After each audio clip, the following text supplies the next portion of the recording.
ഇവിടെ ഇപ്പോൾ ഷഹദ് റഹ്മാനുണ്ട്. ഞങ്ങളുടെ ഒരുപക്ഷെ ഈ ഉരുൾപൊട്ടൽ ദുരന്തമുണ്ടായതിനു ശേഷം ഇവിടെ കവർ ചെയ്യാൻ നിയോഗിക്കപ്പെട്ട 24ന്റെ പട്ടാളം എന്ന് പറയാവുന്ന ഒരാളായിരുന്നു ഷഹദ് റഹ്മാൻ.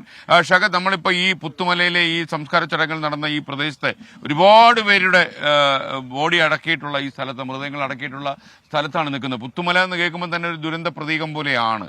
എന്താ ഷഹദിന് ഫീൽ ചെയ്യുന്ന, പ്രേക്ഷകരുടെ ഈ പ്രഭാതത്തിൽ പറയാനുള്ളത്? സാർ, നമ്മൾ 2019 ഈ ദുരന്തം നടക്കുന്ന സമയത്ത് അന്ന് നമ്മള് പിറവിയെടുത്ത ഏകദേശം ആ ഒരു സമയം, ആ സമയത്ത് നമ്മൾ വന്നിട്ടുണ്ടായിരുന്നു ഇവിടെ. ഇപ്പം വന്ന് കണ്ട പല മുഖങ്ങളും ഇവിടെ ഉണ്ട്.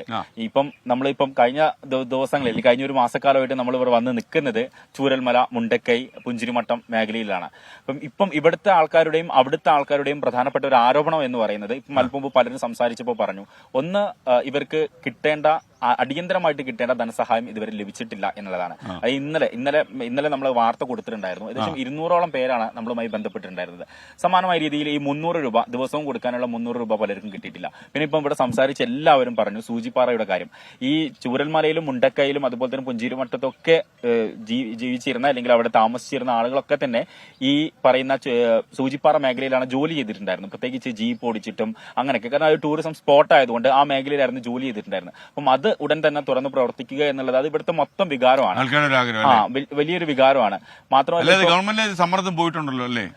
അതായത് ഇപ്പം മാധ്യമങ്ങളിലൂടെ ഇത് സംബന്ധിച്ച് ഇങ്ങനെ വാർത്തകൾ വരുന്നത്. തീർച്ചയായിട്ടും നമുക്ക് നമ്മുടെ വനമന്ത്രിയോടൊക്കെ ചോദിക്കാം എന്താ സംഭവിക്കുന്നുള്ളത്. പിന്നെ ഇപ്പം ഇവിടുത്തെ ഒരു കാര്യം പറയുകയാണെങ്കിൽ ഇപ്പൊ നമുക്ക് അറിയാം ഒരുപാട് മൃതദേഹങ്ങൾ ഇവിടെയുണ്ട്. അതിൽ ഏറ്റവും ഒരു ആശ്വാസം എന്ന് പറയുന്ന ഒരു വാർത്ത ഇപ്പൊ കഴിഞ്ഞ ദിവസങ്ങളിൽ അത് കുറെ അധികം DNA ടെസ്റ്റ് പുറത്തു വന്നു. അപ്പം ഇതിപ്പം തിരിച്ചറിയാൻ പറ്റാത്ത മൃതദേഹങ്ങളായിരുന്നു അന്ന് ഇവിടെ സംസ്കരിച്ചിട്ടുണ്ടായിരുന്നത്. ഇപ്പം അത് തിരിച്ചറിഞ്ഞു തുടങ്ങിയിരിക്കുന്നു. ഇപ്പൊ നമുക്ക് കാണാം പലരുടെയും പേരുകൾ ഇവിടെ കാണാം. അപ്പം അതൊരു ആശ്വാസത്തിന്റെ ഒരു വാർത്തയാണ്. കാരണം ഇവിടുത്തുകാരെ സംബന്ധിച്ചിടത്തോളം ആരാണ് എന്താണ് എന്ന് കൃത്യമായിട്ട് അറിയില്ല, ഇപ്പോഴും കാണാൻ അറിയാത്താണ്. അപ്പം അവരെ സംബന്ധിച്ചിടത്തോളം ഇപ്പൊ അവരുടെ ബന്ധുക്കൾ ആരാണെന്ന് തിരിച്ചറിഞ്ഞു തുടങ്ങിയിരിക്കുന്നു DNA-യിലൂടെ. ഏകദേശം 70-ലധികം DNA പരിശോധന അറിയാൻ കഴിഞ്ഞു.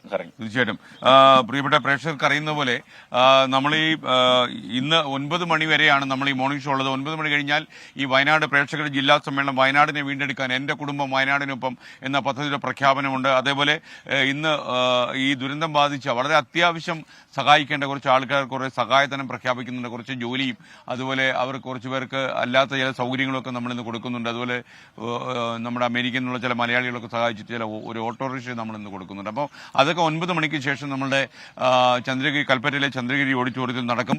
പ്രേക്ഷകർക്ക് ഈ അടുത്ത സമയം യഥാർത്ഥത്തിൽ ഈ 2 മണിക്കൂറിനുള്ളിൽ നമ്മൾ ഈ ഉരുൾപൊട്ടൽ നടന്നതിന് ശേഷം ഉണ്ടായ ഈ 3 വാർഡുകളിലുണ്ടായ ദുരന്തം ലോകമാകെ വയനാടിലെ ഏറ്റവും വലിയ ദുരന്തമായി മാറുകയും വയനാട് തന്നെ ദുരന്തത്തിലാണെന്ന് വ്യാഖ്യാനിക്കപ്പെടുകയും ചെയ്ത സാഹചര്യത്തിൽ വയനാടിനെ വീണ്ടെടുക്കണമെന്ന ഒറ്റ ലക്ഷ്യവുമായി നമ്മൾ മുന്നോട്ട് നീങ്ങും. ഇപ്പോൾ നമുക്കൊരു ചെറിയ ഇടവേള വേണം. ഇടവേള കഴിയുമ്പോഴേക്കും ഞാൻ അടുത്ത ലൊക്കേഷനിൽ നിന്ന് നിങ്ങളോട് സംസാരിക്കും. നിങ്ങൾ നമുക്കൊപ്പം തന്നെ തുടരുക. നമുക്ക് ഈ വയനാട് എന്ന് പറയുന്നത് നമ്മുടെ മനസ്സിലൊരു വേദനയാണ്. മുണ്ടക്കൈ, അതുപോലെ ചൂരൽമല, ഈ പുഞ്ചിരിവട്ടം, ഈ പറയുന്ന പ്രദേശങ്ങളൊക്കെ തന്നെ ഒരുപാട് വേദനകൾ അനുഭവിച്ച മനുഷ്യരുടെ സ്ഥലമാണ്. അപ്പോൾ ഈ സ്ഥലത്തിന് ഈ സ്ഥലം നെഞ്ചോട് ചേർത്ത് നമുക്ക് അവർക്കൊരു ആത്മവിശ്വാസത്തിന്റെ ഒരു കരുത്ത് പകരാൻ നമുക്ക് കഴിയണം.